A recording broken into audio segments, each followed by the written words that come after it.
The tourist rig or smart ball sleeve, that's the conventional way we use it. Now it simply unclicks and we can put it a variety of places. There it is on the right hip bone to help you understand how to get those arms back in front of you and not get stuck behind you. You don't want to overdo this drill, but it's a fantastic drill. And you can bounce between events. You can do this regular smart ball configuration, or you can hit some shots and have that sense of how those arms can get down in front of you so you don't get stuck. And then we also have the configuration where we just simply take it from the trail side, pop it on the lead side, in my case my left hip bone, and that gives me a very good visual and an effort to try to have a nice big hip turn, to have obviously a nice shoulder turn and movement of my rib cage to get powerful shots. So very visual tool. Now off the belt it goes, clicks back in the holder, super fast, and then you can use it in its conventional format again. So it's nice to bounce between drills. Just the common smart ball feeling between the forearms without using the lanyard. Now here's a good one of my favorites. This is up high on the right bicep, trail bicep, to help you avoid that retraction of the trail arm that so many people have trying to fake a backswing. So once you put this up on your pec, the goal is to feel like you can elevate your arms a little bit without that retraction of the smart ball. So we're rotating and you feel a great sense of connection from that trail arm not getting behind you. Awesome feel.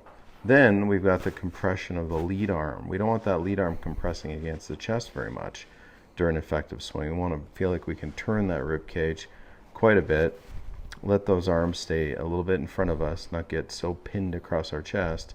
With the smart ball on the lead arm, you can really feel like you can keep some room there and make a nice swing. Now here's another visual for having a nice big turn, because I'm trying to get that ball past my line of sight. Right now I don't want it to go a flat shoulder turn. I want a nice shoulder turn, but I want to get that ball past my line of sight. Here I'm wearing it on the top of my lead wrist so that I can feel it gently brush against my right hand, and it's just kind of really keeping connection and also kind of managing too much hinge or radial deviation. It's a nice exercise to feel. And then we have it on the lead side hand, feeling at address like I can have a sense of touching the ball at address with a mildly extended bent back left hand that I know is going to change its dimension during the swing. It's going to flatten, bow a little bit, and it gives a sense of how a forearm has rotation to help square a club face.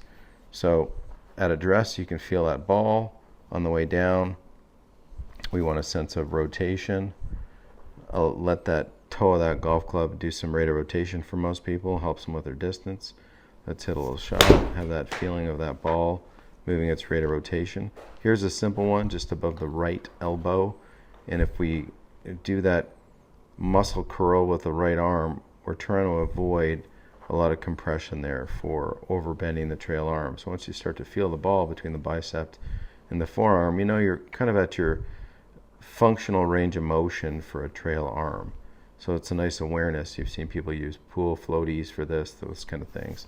Well, now it's just one of the places you can use your smart ball. Then trail wrist extension.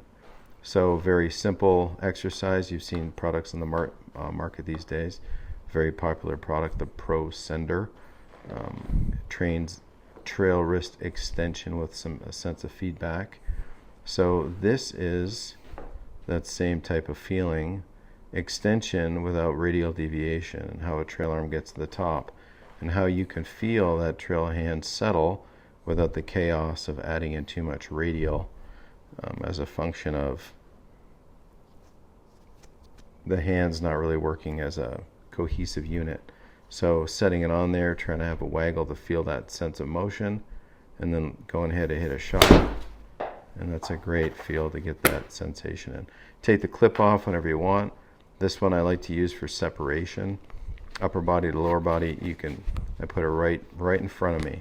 Also, it helps me with the dimension of, sometimes I set up with the handle too close to me.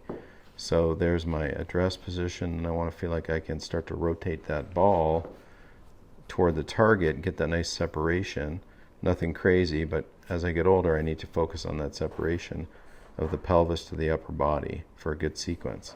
So this helps me with my measure to the golf ball, and also that sense of when I develop my backswing, I want to feel like I can rotate the smart ball to help me get my sequence, helps me lay the shaft down, gets the club traveling into the ball in a nice path. So that's, for me, a little bit more separation, which I really like. And then here I am just being silly because I can't help it.